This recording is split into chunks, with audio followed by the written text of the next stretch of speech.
Hi അസ്സാം വലൈക്കും. നമ്മളിന്ന് വന്നിട്ടുള്ളത് നല്ല അടിപൊളിയായിട്ടുള്ള ചില്ലി ചിക്കൻ്റെ റെസിപ്പി ആയിട്ടാണ് കേട്ടോ. അപ്പോൾ ഈ ഒരു ചില്ലി ചിക്കൻ നമുക്ക് ഏതിൻ്റെ കൂടെയും സൈഡായിട്ട് കഴിക്കാൻ പറ്റും. അപ്പോൾ ഈ ഒരു ടേസ്റ്റി ആയിട്ടുള്ള റെസിപ്പി എങ്ങനെ ഉണ്ടാക്കിയെടുക്കുക എന്നുള്ളത് നോക്കാം. അപ്പോൾ നമ്മളിവിടെ കുറച്ച് ചിക്കൻ എടുത്തിട്ടുണ്ട്. അപ്പോൾ അതിലേക്കുള്ള മസാലകൾ ഇട്ട് കൊടുക്കുകയാണ്. നമ്മളിതാ മുളക് പൊടിയാണ് ഇട്ട് കൊടുത്തിട്ടുള്ളത്. പിന്നെ അതിലേക്ക് കുരുമുളക് പൊടി ഇട്ട് കൊടുക്കുക. അതുപോലെ തന്നെ ഇഞ്ചി വെളുത്തുള്ളി പേസ്റ്റ് ഇട്ട് കൊടുക്കുക. പിന്നെ കുറച്ച് മൈദ ഇട്ട് കൊടുക്കുക. അതുപോലെ തന്നെ കോൺഫ്ലവറും ഇട്ട് കൊടുക്കുക. പിന്നെ ഇതിലേക്ക് ഒരു മുട്ട ഒഴിച്ചു കൊടുക്കുക.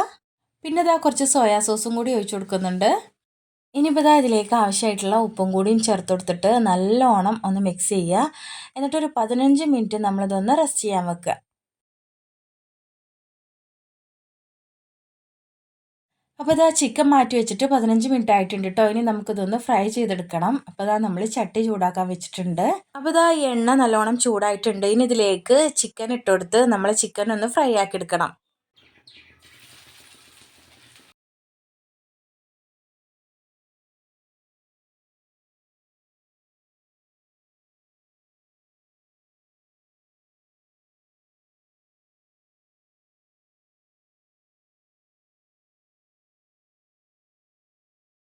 അപ്പോൾ ചിക്കനെല്ലാം നമ്മളിവിടെ പൊരിച്ചെടുത്തിട്ടുണ്ട്.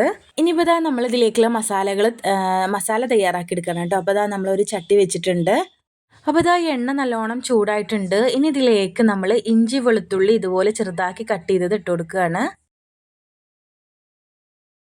ഇഞ്ചി വെളുത്തുള്ളിയും ഇതുപോലെ ജസ്റ്റ് ഒന്ന് ഇളക്കി കൊടുത്തതിന് ശേഷം അതിലേക്ക് വലിയ ഉള്ളി ഇട്ട് കൊടുക്കുക. വലിയ ഉള്ളി ഇതുപോലെ കട്ട് ചെയ്തതാണ് ഇട്ട് കൊടുക്കേണ്ടത്. വലിയുള്ളിയും അതുപോലെ തന്നെ കുറഞ്ഞ രീതിയിലൊന്ന് ഇളക്കി കൊടുക്കുക. കളറൊന്നും മാറണ്ട കേട്ടോ. ഇനിയിപ്പോൾ ഇതിലേക്ക് ക്യാപ്സിക്കൻ ഇട്ട് കൊടുക്കുക.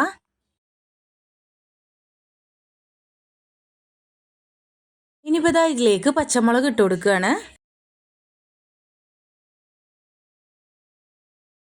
പിന്നെ കുറച്ച് കുരുമുളക് പൊടിയും കൂടി ഇട്ട് കൊടുക്കുന്നുണ്ട്. ഇനി ഇതിലേക്ക് ടൊമാറ്റോ സോസ് ഒഴിച്ചു കൊടുക്കുക. അതുപോലെ തന്നെ കുറച്ച് സോയാ സോസും കൂടിയും ഒഴിച്ചു കൊടുക്കുക. പിന്നെ കോൺഫ്ലവർ നമ്മൾ കുറച്ച് വെള്ളത്തിൽ കലക്കിയിട്ട് അതും കൂടി ഇതിലേക്ക് ഒഴിച്ചു കൊടുക്കുന്നുണ്ട്. ഇനിയിപ്പോൾ ഇതിലേക്ക് ആവശ്യമായിട്ടുള്ള ഉപ്പും കൂടിയും ചേർത്ത് കൊടുത്തിട്ട് നല്ലോണം ഇളക്കി കൊടുക്കുക. ഇളക്കി കൊടുത്തതിന് ശേഷം നമ്മൾ ഫ്രൈ ചെയ്ത ചിക്കൻ ഇതിലേക്ക് ഇട്ട് കൊടുക്കുക. ഇനിയിപ്പോൾ എല്ലാം കൂടിയും നല്ലോണം ഒന്ന് മിക്സ് ചെയ്ത് കൊടുക്കുക.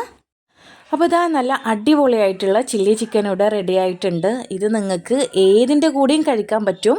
ഇന്നതിൻ്റെ കൂടെ എന്നല്ല കേട്ടോ, ഏതിൻ്റെ കൂടെ കഴിച്ചാലും നല്ല അടിപൊളി ടേസ്റ്റാണ്. അപ്പോൾ നിങ്ങൾ എന്തായാലും ഇതുപോലെ തന്നെ ഒന്ന് ട്രൈ ചെയ്ത് നോക്കണം. അപ്പോൾ ഇന്നത്തെ ഈ ഒരു റെസിപ്പി നിങ്ങൾക്ക് ഇഷ്ടമായിട്ടുണ്ടെങ്കിൽ ലൈക്ക് ചെയ്യുക, ഷെയർ ചെയ്യുക. നമ്മുടെ ചാനൽ ആദ്യമായിട്ട് കാണുന്നവരാണെങ്കിൽ ഒന്ന് സബ്സ്ക്രൈബ് ചെയ്ത് സപ്പോർട്ട് ചെയ്യണേ. അടുത്തൊരു വീഡിയോയിൽ കണ്ടുവരേക്കും ഇൻഷാ അല്ലാ. അസ്സലാമു അലൈക്കും.